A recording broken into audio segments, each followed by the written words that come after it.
शायद इस बार का टाइटल पढ़कर आप थोड़ा अम्यूज़ हो रहे होंगे। भला कोई छोटा गंदा सा कॉकरोच कैसे नॉन वायलेंस सिखा सकता है? लेकिन the great school of life में कुछ भी पॉसिबल है। इसलिए मेरे इस गुरु की सीख पर ध्यान दीजिएगा। लास्ट मंथ एक गुरु अहिंसा के बारे में किसी ग्रुप को समझा रहे थे जहां मैं भी मौजूद थी। उन्होंने कहा कि अहिंसा का मतलब है कि एक कीड़े को भी मारने का मन ना हो। उनकी इस लाइन ने मेरे मन में क्वेश्चन मार्क बनकर जगह ले ली। मैं नॉन वायलेंस में बहुत बिलीव करती हूँ और कहीं इस बात ने मुझे सोच में डाल दिया था।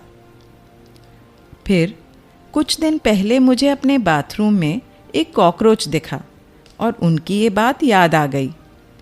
मन डिसाइड नहीं कर पा रहा था कि उसे पकड़ूं, मारूं या कुछ ना करूं। लेकिन उस स्टेटमेंट के इन्फ्लुएंस में मैंने कॉकरोच को ऐसे ही जाने दिया। एक दो दिन में कॉकरोच का एक छोटा बच्चा नज़र आया, जिससे मैंने फिर कोई हिंसक व्यवहार नहीं किया। देखते ही देखते मेरे बाथरूम में कई कॉकरोच मस्ती से टहलने लगे।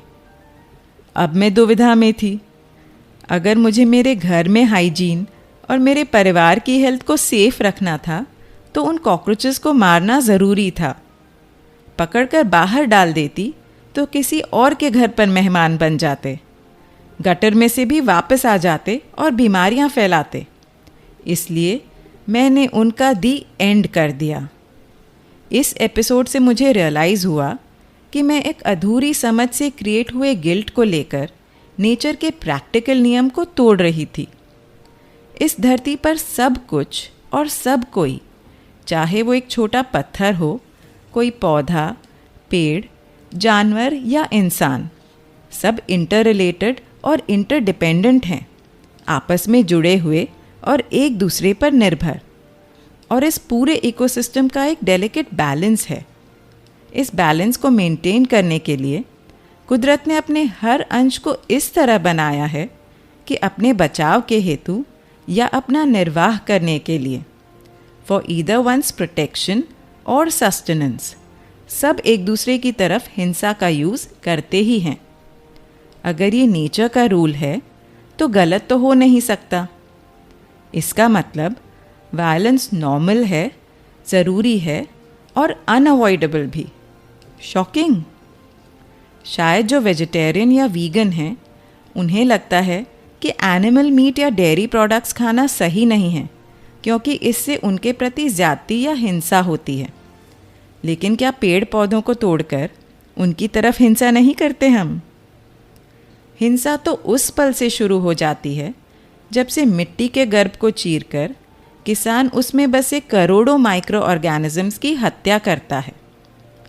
हम शायद कभी इस तरह से सोचते नहीं हैं, लेकिन देखा जाए तो जंगलों से ज़मीन छीनकर, पेड़ काटकर, पशु पक्षियों को बेघर करके फार्मिंग करना एक नेचुरल प्रोसेस नहीं बल्कि इंसानों का एवोल्यूशनरी डेवलपमेंट है, जबकि हंटिंग और गैदरिंग नेचुरल प्रोसेसेस हैं।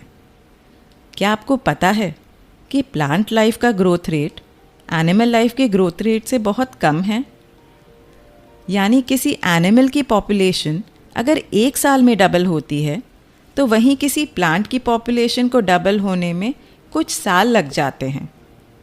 नेचर का बैलेंस मेंटेन करने के लिए प्लांट्स और एनिमल्स दोनों का कंजम्पशन प्रोपोर्शनेटली मेंटेन करना ज़रूरी है। लेकिन हमें एक चींटी को भी मारना हिंसक लगता है, पर वही तकलीफ़ कोई पेड़ को काटने पर महसूस नहीं होती। मैं ये नहीं कह रही कि वेज से नॉन वेज बेटर है या सिर्फ कोई एक सही है। मैं तो खुद वेजिटेरियन हूँ और ये मैं सिर्फ अपनी कल्चरल कंडीशनिंग से नहीं बल्कि चॉइस से फॉलो करती हूँ। मेरा पर्पस इस बात से आपको सिर्फ ये दिखाना है कि हम सब किसी न किसी फॉर्म में वायलेंस कर ही रहे हैं। सांस लेने से लेकर हर बायोलॉजिकल प्रोसेस में कितने ही सूक्ष्म जीव हम अंदर लेते हैं, बाहर छोड़ते हैं, खाते हैं, कुचलते हैं, मारते हैं, जिसका कोई हिसाब नहीं। जीवन जीने के लिए अपने आप को वायलेंट होने से रोकना हमारे बस में ही नहीं है। वायलेंस तो प्रेवलेंट रहेगा ही, लेकिन माइंडलेस किलिंग, अननेसेसरी कंजम्पशन और वेस्ट, चाहे वो प्लांट्स जैसे लोअर लाइफ फॉर्म्स का हो या एनिमल्स जैसे हायर लाइफ फॉर्म्स का, वो गलत है। आखिर किसी ने अपनी लाइफ का त्याग किया है हमारी लाइफ को ज़िंदा रखने के लिए। इस बात की रिस्पेक्ट और वैल्यू करना ज़रूरी है, और यही रीज़न है कि फूड वेस्टेज को पाप माना गया है। इनफैक्ट हर कल्चर और रिलीजन के प्रैक्टिसेस के पीछे वैलिड रीजंस होते हैं, और वन साइज फिट्स ऑल कभी नहीं हो सकता। जैसे जैनिज़्म और कुछ हद तक बुद्धिज़्म एंड हिंदुइज़्म के कुछ सेक्ट्स में सिर्फ वेजिटेरियन होने पर इसलिए भी जोर दिया गया क्योंकि जब ये रिलीजन्स जन्मे या उनमें रिफॉर्म हुआ, उस टाइम पर वैदिक प्रैक्टिसेस का मिसयूज़ हो रहा था। समाज के कुछ वर्ग माइंडलेसली जानवरों को रिलीजियस सैक्रिफाइस के नाम पर बिना सोचे समझे बेदर्दी से मारा करते थे, और वो इन गलत प्रथाओं को सुधारना चाहते थे। तो एक तरफ कुदरत हमें हिंसा करने पर मजबूर कर देती है, और दूसरी तरफ धर्म अहिंसा की सीख देता है। कहा जाता है अहिंसा परमो धर्म तथा हिंसा परो दमः। ऐसे में क्या किया जाए? कैसे इस वायलेंस नॉन वायलेंस के टाइट रोप पर चला जाए? कब क्या चूज़ करें ये कैसे पता चले? इसके लिए सबसे पहले हमें ह्यूमन लाइफ के मैजिकल पावर को समझना होगा। Violence animalistic nature of existence की प्रॉपर्टी है, लेकिन इंसानों को एक और स्टेट का एक्सेस दिया है, और वो है divine nature. Peace, non violence, अहिंसा इस डिवाइन नेचर की इनबिल्ट क्वालिटी है, और इस डिवाइन पीसफुल नेचर का स्रोत है हमारी आंतरिक मानसिक दुनिया, जो हमारे मन, सोच और फीलिंग से बनी हुई है।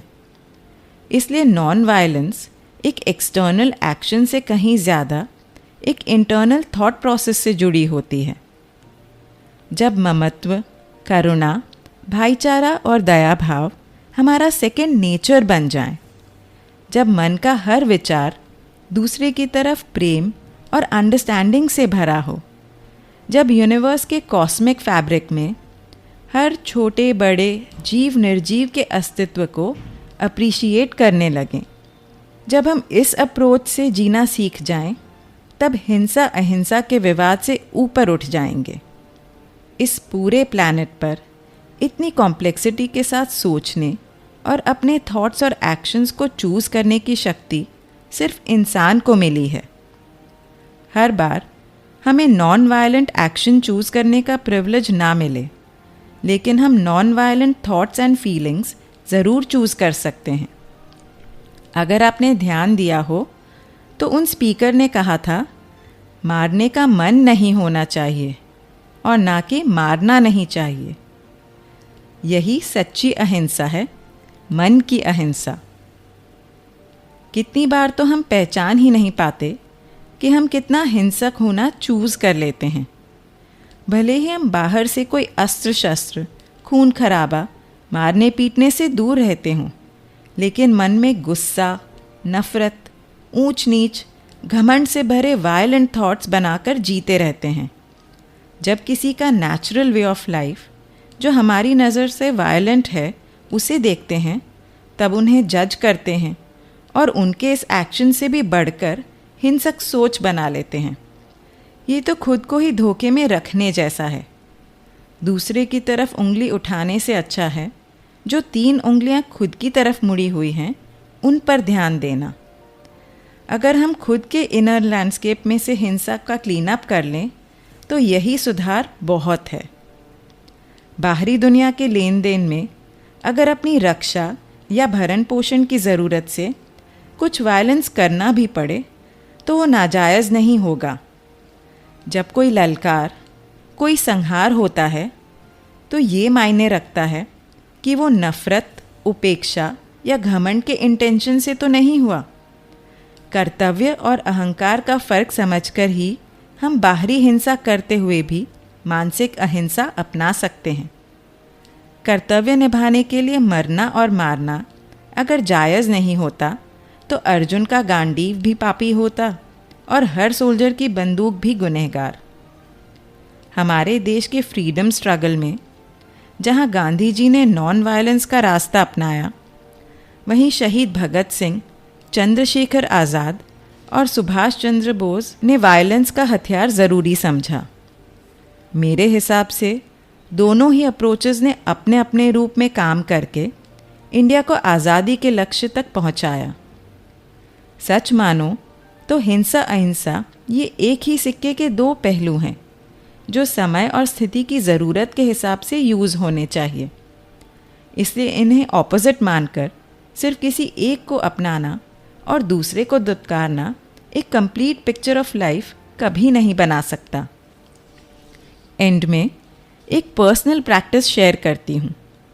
अगर आपको भी मेरी तरह ना चाहते हुए भी किसी कॉकरोच या दूसरे जीव को मारना पड़े तो मारते हुए उसे ब्लेसिंग ज़रूर दीजिएगा। साथ में उस लाइफ को थैंक यू भी कहिएगा, क्योंकि उसने आपकी लाइफ के लिए खुद को सैक्रिफाइस कर दिया। मैं फिर से उस कॉकरोच को थैंक यू कहना चाहती हूँ जो मुझे इतना कुछ सिखा गया। उसने मुझे मेरे घर के सैनिटेशन और फैमिली की हेल्थ की तरफ अलर्ट किया, जिससे मैं इन चीज़ों को टेकन फॉर ग्रांटेड नहीं लूँगी।